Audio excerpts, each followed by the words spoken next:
সব মিথ্যা ধোঁকাবাজ। আমার কথাই হয়তো তার সাথে এমনি বলছে।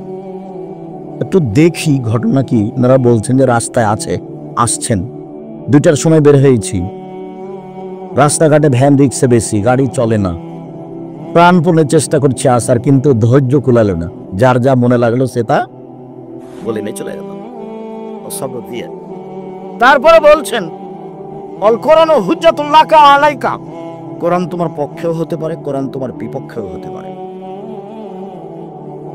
আবু হুরায়রা রাদিয়াল্লাহু তাআলা আনহু বলেন, রাসূল সাল্লাল্লাহু আলাইহি ওয়াসাল্লাম বললেন, আলা আদুল্লুকুম মায়ামুল্লাহু বিল খাতায় ওয়াল কলবি দারাজাত, সঙ্গী সাথী পৃথিবীর মানুষ শুনে রেখো, আমি কি তোমাদের এমন একটা কথা বলে দিব না যাতে পাপ মিটে যাবে, মান বেড়ে যাবে, যাতে পাপ মিটে যাবে, মান বেড়ে যাবে, যাতে পাপ মিটে যাবে, মান বেড়ে যাবে।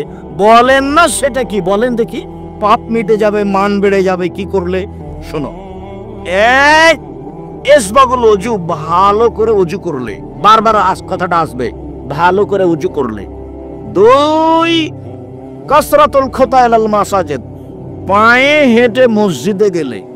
3 ইন্তেজারুস সালাত বাদা সালাত, এক সালাতের পরে আবার কখন সালাতের টাইম হবে মর্মে অপেক্ষা করলে। তাহলে 3টা কাজ, পাপ মিটে যাবে, মান বেড়ে যাবে, পাপ মিটে যাবে, মান বেড়ে যাবে। 1 সুন্দর করে ওযু করলে, 2 পায়ে হেঁটে মসজিদে গেলে, 3 সালাতের জন্য অপেক্ষা করলে। মনে থাকবে না মনে হয়? পাপ মিটে যাবে, মান বেড়ে যাবে। আব্দুল্লাহ ইবনে আব্বাস রাদিয়াল্লাহু তাআলা আনহু বলেন যে আল্লাহর নবী একদা বললেন যে আল্লাহ তাআলা আমাকে বলছেন, মুহাম্মদ, আমাদের নবী বলছেন, জি, হাল তাদরি ফিমা ইয়াকতাসিমুল মালাউল আলা, মুহাম্মদ আপনি কি বলতে পারেন উপরে কি নিয়ে হইচই হচ্ছে? একটু মধ্যখানে আল্লাহ এবং জিবরাইল আমাদের নবীকে ডাকতেন মুহাম্মদ বলে। জিবরাইল বলেছেন, মুহাম্মদ এটা করেন, এটা করেন। আল্লাহ আমাদের নবীকে বলেছেন, মুহাম্মদ এই এই এই। আল্লাহ আমাদের নবীর কি নামে ডেকেছেন? মুহাম্মদ।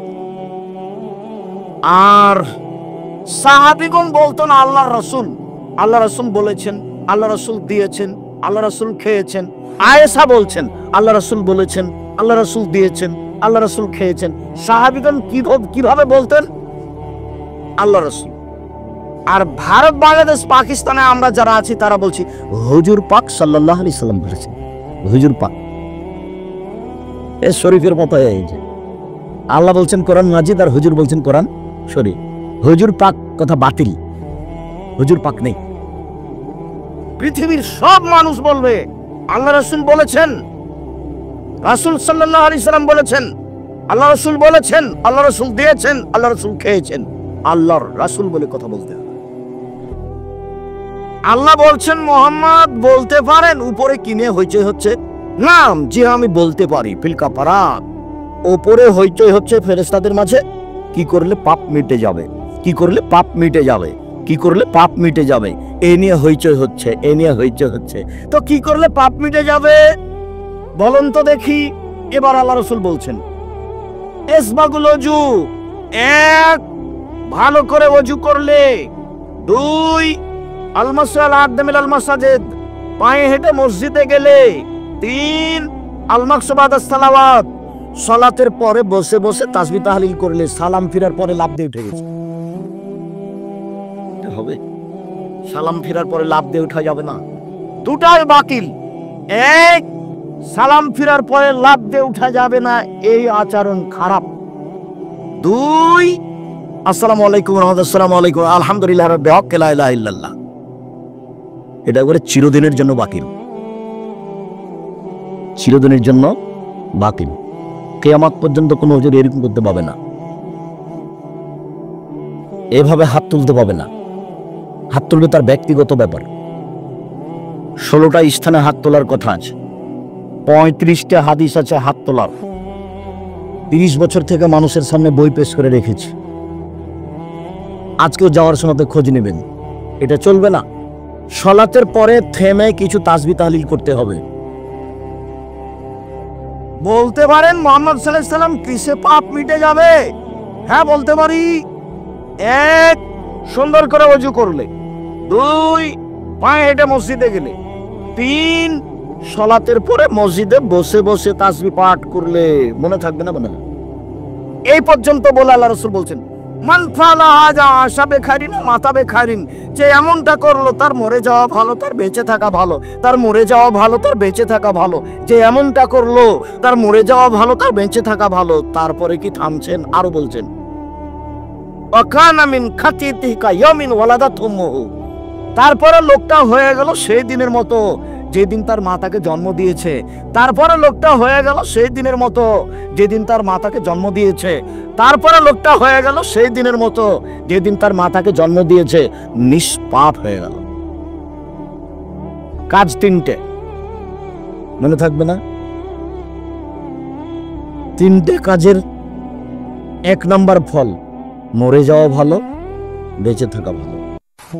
দুই নম্বর ফল, মান বেড়ে যাবে, পাপ মিটে যাবে। তিন নম্বর ফল, হয়ে যাবে সেই দিনের মতো যেদিন তার মা তাকে জন্ম দিয়েছে। আরো দুটা কাজে এমনটা হয়। আরো দুটা কাজ আছে। তার একটা হলো, কেউ যদি হজ করে আর হজ যদি কবুল হয় তাহলে হয়ে যায় সেই দিনের মতো যেদিন তার মা তাকে জন্ম দিয়েছে। আর একটা আছে, অসুস্থ অবস্থায় কেউ যদি বলে আলহামদুলিল্লাহ, তাহলে হয়ে যায় সেদিনের মতো যেদিন তার মা তাকে জন্ম দিয়েছে। সিরিয়াল করেন তো দেখি। এক, এইভাবে সুন্দর করে ওযু, পায়ে হেঁটে মসজিদে যাওয়া, বসে সুবহানাল্লাহ বলা। দুই, আর একটা কি কাজ বলেন? আর একটা, আরে এটা তো শেষ, হজ। হজ হজ যদি কবুল হয় তাহলে হয়ে যাবে সেদিনের মতো যেদিন তার মা তাকে জন্ম দিয়েছে। তিন, আর একটা কি? অসুস্থ অবস্থা আলহামদুলিল্লাহ বলো। অসুস্থ হলে সিঙ্গাপুর যেতে হবে না, টাকা থাকলেই সিঙ্গাপুর যেতে হবে, এই হিসাব বাতিল। ধৈর্যের পরিচয় দিলে এই পাপ মিটে যাবে। কত হাদিস আছে এই লাইনে। আর যদি অসুস্থ অবস্থায় সুবহানাল্লাহ আলহামদুলিল্লাহ বলে তো হয়ে গেছে সেদিনের মতো যেদিন তার মা তাকে জন্ম দিয়েছে। সম্মানিত দিনী ভাই বোন, বলছিলাম আবু হুরায়রা রাদিয়াল্লাহু তাআলা আনহু বলেন, রাসূল সাল্লাল্লাহু আলাইহি সাল্লাম বলেছেন, মান গাসসালা ওয়াজহাহু, কেউ যদি ওযু করতে বসে মুখমণ্ডল ধোয়, খারাজা মিন ওয়াজহি কুল্লু খাতিয়া, মুখের যা পাপ আছে সব ঝরে যাবে। দুই চক্ষু দিয়ে যা পাপ করেছে সব পাপ মিটে যাবে। দুই কানে যা পাপ করেছে সব পাপ মিটে যাবে। দুই কানে ইয়ারফোন লাগা আছে, ইন্ডিয়ার গান চলছে, কানে জেনা হচ্ছে। আল্লাহ নবী বলছেন, দুই চোখের জেনা হচ্ছে চোখ দিয়ে দেখা, দুই কানের জেনা হচ্ছে কান দিয়ে শোনা, হাতের জেনা হচ্ছে হাত দিয়ে ধরা, পায়ের জেনা হচ্ছে এই পথে চলা, অন্তরের জেনা হচ্ছে পরিকল্পনা করা, জিহ্বার জেনা হচ্ছে মুখে কথা বলা। এগুলো সব জেনার মাধ্যম। হাদিস বুখারী মুসলিম। আল্লাহর নবী বলেন, ওযু করতে লেগে কেউ যদি মুখমণ্ডল ধয় তাহলে কানে চোখের মাধ্যমে যা পাপ হয়েছে সব ঝরে যাবে পানির মাধ্যমে এবং শেষ ফোঁটার মাধ্যমে। দুই, ওযু করতে লেগে যদি কেউ কোনই পর্যন্ত হাত ধয় ওযুর নিয়মে, তাহলে হাতের মাধ্যমে যত পাপ হয়েছে সব মিটে যাবে। তিন, ওযুর শেষে কেউ যদি পা ধয় তাহলে পায়ের মাধ্যমে যে পাপ হয়েছে সব পাপ মিটে যাবে। এবার লোকটা মসজিদে যাচ্ছে সালাত আদায় করতে, তার কোনো আর পাপ নেই, নিষ্পাপ হয়ে মসজিদের দিকে যাচ্ছে, তার কোনো পাপ নেই। আবু হুরায়রা রাদিয়াল্লাহু তাআলা আনহু বলেন, আল্লাহর নবী বলেছেন, আল উযু ইয়াকফিরু মা কানা ক্বাবলাহু, ওযু অতীতের সব পাপকে মিটিয়ে দেয়। ওযু অতীতের সব পাপকে মিটিয়ে দেয়। ওযু অতীতের সব পাপকে মিটিয়ে দেয়। আর সালাতটা তার জন্য নফল হিসাবে দাঁড়ায়, মানে মান বেড়ে যায়। সালাতটা তার জন্য নফল হিসাবে দাঁড়ায়, মানে মান বেড়ে যায়। ওযু। উবাদা ইবনে সামিত রাদিয়াল্লাহু তাআলা আনহু বলেন, রাসূল সাল্লাল্লাহু আলাইহি ওয়াসাল্লাম বলেছেন, আস-সালাওয়াতুল খামস ইফতারাজাহুন আল্লাহু তাআলা, ফামান আহসানা ওজুয়াহুন্না ওয়া সাল্লা লিওয়াক্তিহিন্না ওয়া আতামা রুকুহুন্না সুজুদাহুন্না। কেউ যদি 5 ওয়াক্ত সালাতে সুন্দর করে ওযু করে, সময় মতো সালাত আদায় করে, সূর্য ওঠার সময়তে ফজরের সালাত আদায় করলে কি সময় মতো হলো? সূর্য ডুবার পূর্বে আসরের সালাত আদায় করলে কি সময় মতো হলো? কেউ যদি সুন্দর করে ওযু করে, সময় মতো সালাত আদায় করে, রুকু সিজদা পূর্ণ করে কান আলাল্লাহি লাহু আহাদুন, আল্লাহর সাথে তার একটা চুক্তি হয়ে যায়, আল্লাহর সাথে তার একটা চুক্তি হয়ে যায়, আল্লাহ তাকে ক্ষমা করবেনই। আবার কথাটা বুঝতে হবে, ছেলে এদিকে লক্ষ্য করো তো আমি কি বলছি। কেউ যদি সুন্দর করে ওযু করে, 1 সময় মতো সালাত আদায় করে, 2 সুন্দর করে রুকু করে, 3 সুন্দর করে সিজদা করে, 4 এখন আল্লাহর সাথে একটা চুক্তি হয়েছে। আল্লাহ এখন তাকে বলছে, এই বান্দা শোন, তোর সাথে আমার একটা চুক্তি হয়ে গেল, আমি তোকে জান্নাত দিব, ঘোষণা দিলাম। এবার আল্লাহ রাসূল বলছেন, ফাইলাম ইয়াফাল, এমনটা যদি কেউ না করে, সুন্দর করে ওযু না করে, সুন্দর করে সময় মতো সালাত আদায় না করে, রুকু ভালোভাবে না করে, সিজদা ভালোভাবে না করে, আল্লাহর সাথে তার কোনো চুক্তি নেই। লাম ইয়াকুন আলাইহা আহাদুন, আল্লাহর সাথে তার কোনো চুক্তি নেই, আল্লাহর সাথে তার কোনো চুক্তি নেই। ইনশা আদাবাহু ওয়া ইনশা গাফারা লাহু, চাইলে ক্ষমা করে দিবেন, চাইলে শাস্তি দিয়ে দিবেন, চাইলে ক্ষমা করে দিবেন, চাইলে শাস্তি দিয়ে দিবেন, কোনো চুক্তি নাই। মনে থাকবে না যে মনে হয়। সুন্দর করে ওযু, সময় মতো সালাত, সুন্দর করে রুকু, সুন্দর করে সিজদা। এবার আমার সাথে চুক্তি হয়েছে কার? আল্লাহর। আমাকে উনি কি দিবেন? কিসের চুক্তি হলো? জান্নাত দিবেন। যারা এমনটা করে না তার সাথে চুক্তি হয়নি। আল্লাহ চাইলে এখন কি করবেন? ক্ষমা করে দিবেন, চাইলে শাস্তি দিবেন। বলছিলাম ওযু, খুব খেয়াল করে থাকবেন। ওযু একটি ভিন্ন ধরনের ব্যতিক্রম ইবাদত। ওযু একটি ভিন্ন ধরনের ব্যতিক্রম ইবাদত। রাসূল সাল্লাল্লাহু আলাইহি ওয়াসাল্লাম যা বলেন, উকবা ইবনে আমির রাদিয়াল্লাহু তাআলা আনহু বলেন, আল্লাহর নবী বলেছেন, মান তাওয়াদ্দা ওযুই হাদা, কেউ যদি আমার মতো করে ওযু করে, সুম্মা সাল্লা রাকাতাইনে মুকবিলান, কি কাজ ছিল সেগুলো করেছি, তারপরে গোসল করে সালাত আদায় করে সামনে একটু খেয়ে গাড়িতে উঠেছি, এখন পর্যন্ত আমি আসতেই আছি, আপনি হেঁটে বেড়াবেন সেটা আমি দেখবো? আপনার মতো নোংরা লোককে আমি দেখতে চাই না। জাতির যদি রাস্তাঘাট করে দিতে না পারি, জাতির যদি স্কুল কলেজ করে দিতে না পারি, জাতিকে চূড়ান্ত সঠিক ধর্ম দিতে পারবো ইনশাআল্লাহ। ধর্মের ব্যাপারে জাতিকে ফাঁকি দিনি। ৩২ বছরে ৩৪ বছরে কোনোদিন কেসা কাহিনী বলিনি। ৯০ সাল থেকে আজ পর্যন্ত কোনোদিন মাযহাব নিয়ে কথা বলিনি। পুরো জীবন চ্যালেঞ্জ করলাম, একদিন নয়, 1 ঘন্টা নয়, একটা বাক্য মাযহাব নিয়ে কোনোদিন বলিনি। ওই পাতায় পড়ি না, পাতাটা ছিঁড়ে দিচ্ছে। যারা পড়ছে তারাই পড়ুক, যারা মানুষের বদনাম করছে তারাই করুক, আল্লাহ তাদের হেদায়েত দান করুক। যারা মানুষের পিছনে লেগে আছে তারাই লেগে থাক, আল্লাহ তাদের হেদায়েত দান করুক। ফেসবুকে কারোর পিছনে কিছু বলা প্রয়োজন মনে করি না, কাউকে বলিও না যে একে কিছু বলেন, ও যদি আমাকে ধুয়ে ছেড়ে দেয় আমি মুখ খুলবো না। ওর কত বড় হাইকোর্ট আর কত বড় জজ কোর্ট আমি বিচারের মাঠে দেখবো ইনশাআল্লাহ। যেদিন তার হাইকোর্ট জজ কোর্ট কিছুই থাকবে না, ফেসবুক তার জজ কোর্ট, ইউটিউব তার হাইকোর্ট, এখানে সবকিছু করে নিল। ধর্ম তো সহজ নয়। সম্মানিত দিনী ভাই বোন, আপনি দোকানে বসে আড্ডা পিটবেন, আমি আব্দুর রাজ্জাক বিন ইউসুফের কথা বলবো, তখন আপনি ভালো মানুষ এই ধারণা আপনি করিয়েন না। এ ধারণা আপনার ঠিক নয়। আমি আপনার জন্য এসেছি, এত পথ অতিক্রম করে আমি আপনার জন্য এসেছি। আপনি কেন ওখানে থাকবেন? কি দেখাতে চান আপনি আমাকে? আপনার কাছে কি বিদ্যা আছে? আপনার পরিবারটা আমার কাছে পরিচয় দেন তো, আপনার পরিবার কি করে? কিসের বলে আপনি এত কিছু ভাবেন? কি আপনার ভাবার এমন আছে? সম্মানিত দিনী ভাই বোন,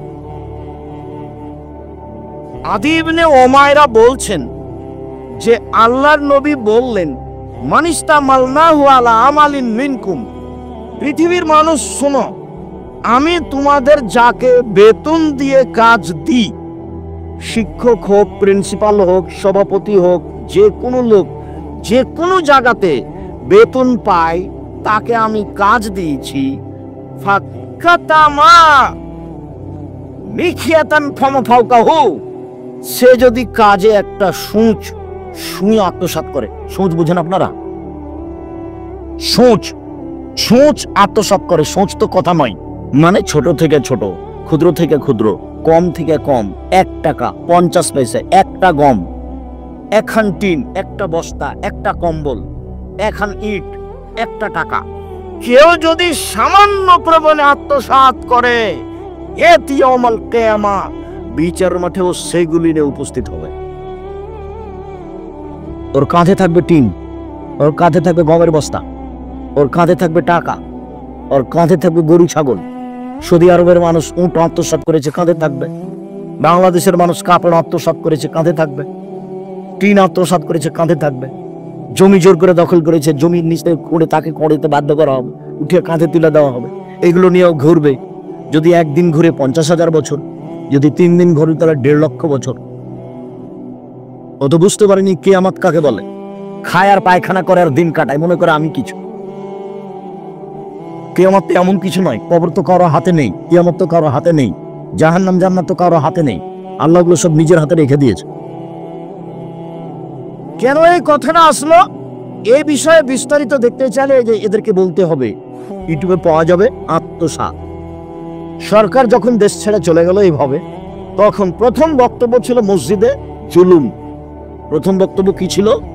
জুলুম। তারপরের বক্তব্য ছিল আত্মসাৎ। তারপরের বক্তব্য ছিল ছবি মূর্তি। বাড়িতে গিয়ে আপনার ছেলে যে পটটা, পায়খানার পটটা আছে, ওটা ঘোড়ার আকারে আছে, ওটা ভেঙে দিতে হবে আজকেই। আয়েশা রাদিয়াল্লাহু তাআলা আনহা বলেন, আল্লাহর নবী বাড়িতে ঢুকে ভেঙে দেওয়া যাবে এমন কিছু রেখে দিতেন না, ভেঙে দিতেন। আয়েশা রাদিয়াল্লাহু তাআলা আনহা বলেন, আল্লাহর নবী বাড়িতে ঢুকে এমন কিছু রাখতেন না যেটা ছিঁড়ে ফেলা যাবে, কাপড় চোপড়, সেগুলো ছিঁড়ে ফেলে দিতেন।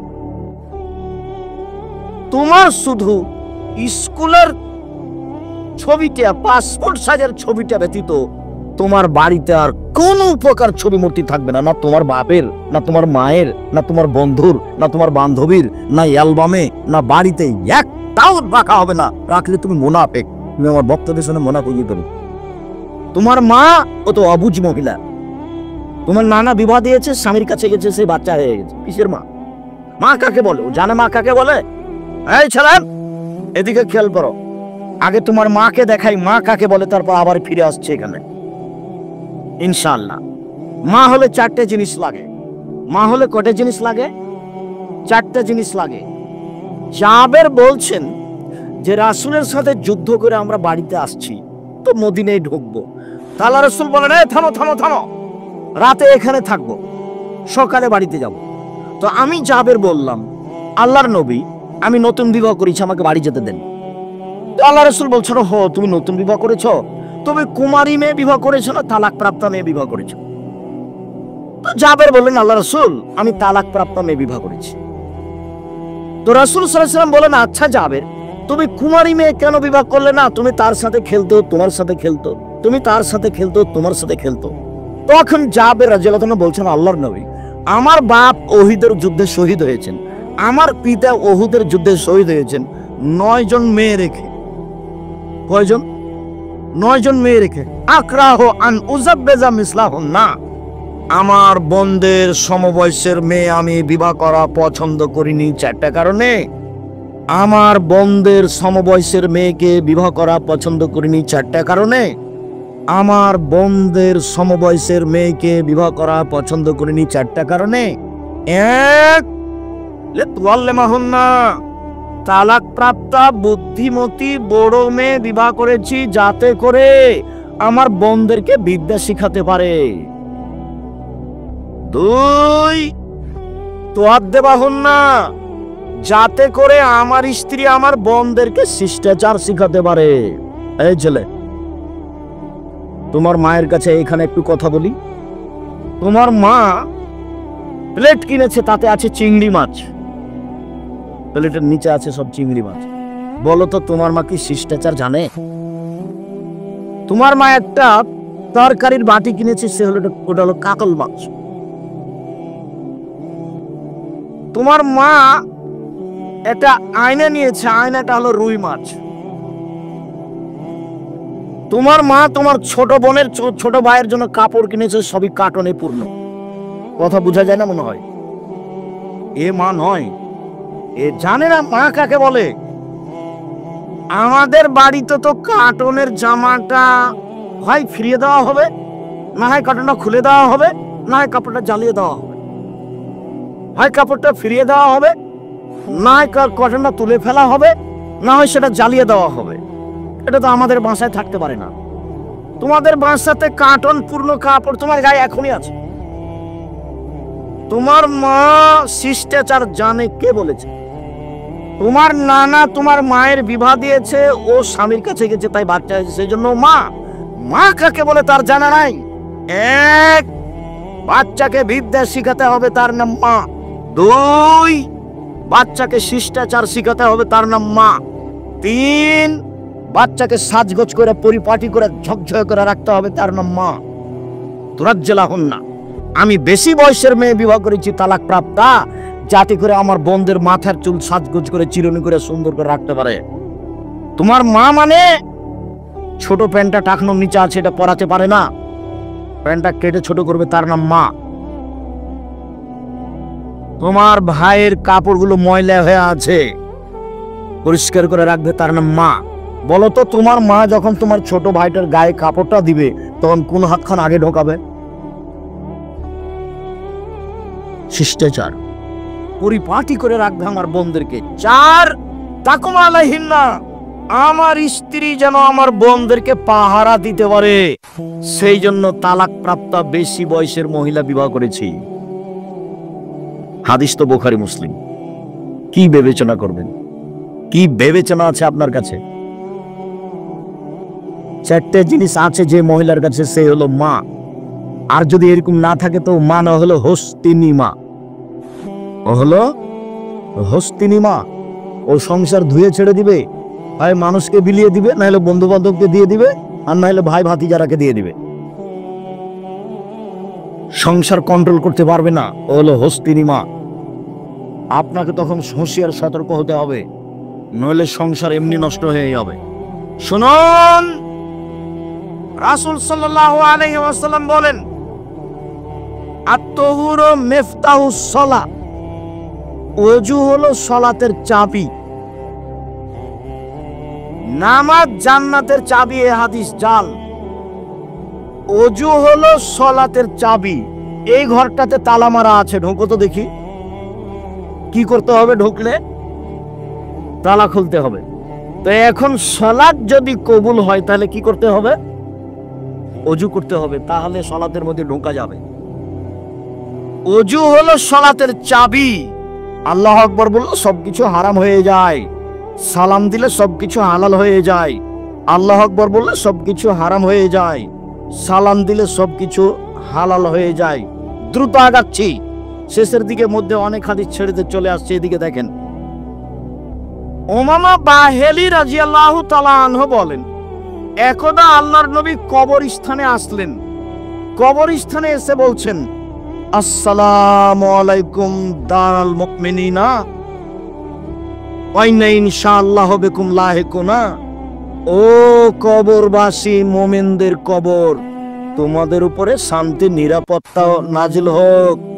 অচিরে আমি তোমাদের সাথে মিলে যাব, অচিরে আমি তোমাদের সাথে সাক্ষাৎ করব। অদেত্ত আন্নি আনা আরা ইখওয়ানানা, আমার মনটা চাই আমি আমার ভাইদের দেখি, আমার মনটা চাই আমি আমার ভাইদের দেখি। এই কথা বলার সাথে সাথে সাহাবীগণ বলছেন, আওয়ালাস নাই খনানা, কি ব্যাপার? আপনি আপনার ভাইকে দেখতে চান যারা কবরে আছে, তারা আমরা কি ভাই নয় নাকি আপনার? একটু কথার উলট পালট সাহাবীদের বিবেকে আসলে সাহাবীগণ কথা বলতেন। আল্লাহ নবী, ব্যাপারটা কি? আমরা কি আপনার ভাই নই নাকি?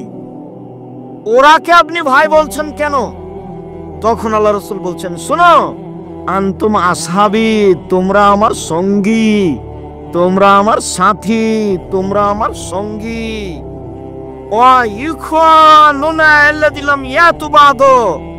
আমার ভাই যারা এখন পর্যন্ত আসেনি, আমার ভাই ওরা যারা এখন পর্যন্ত আসেনি, আমার ভাই ওরা যারা এখনো দুনিয়ায় আসেনি, মানে আমরা। তখন একজন সাহাবী বলছেন, কাইফা তারিফু, আপনি আমাদের কিভাবে চিনবেন? কিভাবে চিনবেন যারা আসেনি তারা আপনার ভাই, এটা কিভাবে চিনবেন? তখন আল্লাহ রাসূল বলছেন, শোনো, তোমার মতামত কি? একটা লোকের যদি ঘোড়া থাকে, কপাল সাদা, হাঁটু সাদা, লাল, কপাল সাদা, হাঁটু সাদা, পা সাদা, হাজার হাজার একেবারে বিকট কালো উটের মাঝে, ঘোড়ার মাঝে সব ঘোড়াগুলি কালো, আর একটা আছে সাদা লাল, মালিককে এটা চিনতে পারবে? জি হ্যাঁ, চিনতে পারবে, খুব চিনতে পারবে। শোনো, ইন্না উম্মতি ইয়াতুনা ইয়াউমাল কিয়ামা বিআসারিস সুজুদে গুরান মুহাজ্জালিনা, আমার উম্মত বিচারের মাঠে আসবে যখন তখন ওজুর জায়গাগুলি চকমক চকমক করবে, আমি দেখে চিনে নিব। আমার উম্মত যখন বিচারের মাঠে আসবে তখন তাদের ওজুর জায়গাগুলি চকমক চকমক করবে, আমি দেখে চিনে নিব। আল্লাইসা আহাদুন, পৃথিবীতে আর কারো এমন হবে না, মানে অতীতে যত নবী গেছেন কারো উম্মত এরকম হবে না। ওজুর চিহ্ন। বারা ইবনে আযিব রাদিয়াল্লাহু তাআলা আনহু বলেন, রাসূল সাল্লাল্লাহু আলাইহি সাল্লাম একদা বললেন, শোনো, আনা আউয়ালু মা ইউজানা লিসসুজুদে, আমি প্রথম ব্যক্তি যাকে বিচারের মাঠে সিজদা করতে বলা হবে। আনা আউয়ালু মাই ইউমারা ইয়ারফারাসহু, আমি প্রথম ব্যক্তি যাকে সিজদা থেকে মাথা উঠাতে বলা হবে। আমি যখন সিজদায় পড়ে যাব বিচারের মাঠে, আমি প্রথম ব্যক্তি, তখন আল্লাহ আমাকে বলবেন, মাথা উঠান, যাহাই বলিবেন তাহাই শুনিব, যাহাই বলিবেন তাহাই শুনিব, যা চাইবেন তাই দিব, যে কথা বলবেন সেটা গ্রহণ করব, মাথা উঠান। মাথা উঠে আমি দেখব, আমার উম্মতকে চিনে নিব, সামনে যেমন চিনব, ডানে তেমন চিনব, বামে তেমন চিনব, পিছনে তেমন চিনব। সাহাবী বললেন, কাইফা তারিফু, কিভাবে চিনবেন? মিন উম্মাতে নূহ ইলা উম্মাতে, নূহ আলাইহিস সালাম থেকে নিয়ে এখন পর্যন্ত কত মানুষ এসেছে, কত মানুষ আছে, কত মানুষ আসবে, আপনি কিভাবে চিনবেন? তখন তিনি বললেন, ইন্না উম্মতি ইয়াতুনা ইয়াউমাল কিয়ামা গুরান মুহাজ্জালিনা মিন আসারিল উজুহে, বিচারের মাঠে আমার উম্মত আসবে ওজুর জায়গাগুলি চকমকে অবস্থায়।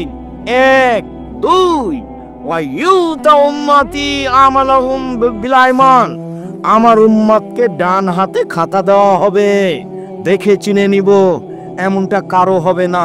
3 তাসা বাইনাহুম যুরিয়াতুহুম, আমার উম্মতের যারা ছোট ছোট ছেলে মেয়ে মারা গেছে, বাপের মায়ের সামনে তারা ছুটাছুটি করবে, এইটা দেখে চিনে নিব এগুলি আমার উম্মত। 1 ওজুর চিহ্ন দেখে। 2 ডান হাতে আমল নামা দেখে। 3 আমার উম্মতের ছেলে মেয়েরা যেগুলো ছোট অবস্থায় মারা গেছে, ওরা তাদের সামনে ছুটাছুটি করবে, এইটা দেখে আমি চিনে নিব এগুলি আমার উম্মত। এই জন্য ছেলে মেয়ে বেশি নিতে হবে, ছেলে মেয়ে কম নিলে ইহকালে লস, ছেলে মেয়ে কম নিলে পরকালে লস। ছেলে মেয়ে কম নিলে ইহকালে লস, মানে একটাই ছেলে তো একটা টাকা ইনকাম করবে, আর ছেলে যদি 5টা হয়, একটা লন্ডনে, একটা আমেরিকা, একটা ঢাকা, একটা চট্টগ্রামে, তো চট্টগ্রামের বলছে, আম্মা আপনি এখানে চলে আসেন, আম্মা আপনি এখানে আসেন, তো ঢাকা বলছে ওখানে যাবে কেন রে, ঢাকা আসবে আমার কাছে থাকবে। তো লন্ডনওয়ালা বলছে তোরা কি পেয়েছিস, আম্মা আমার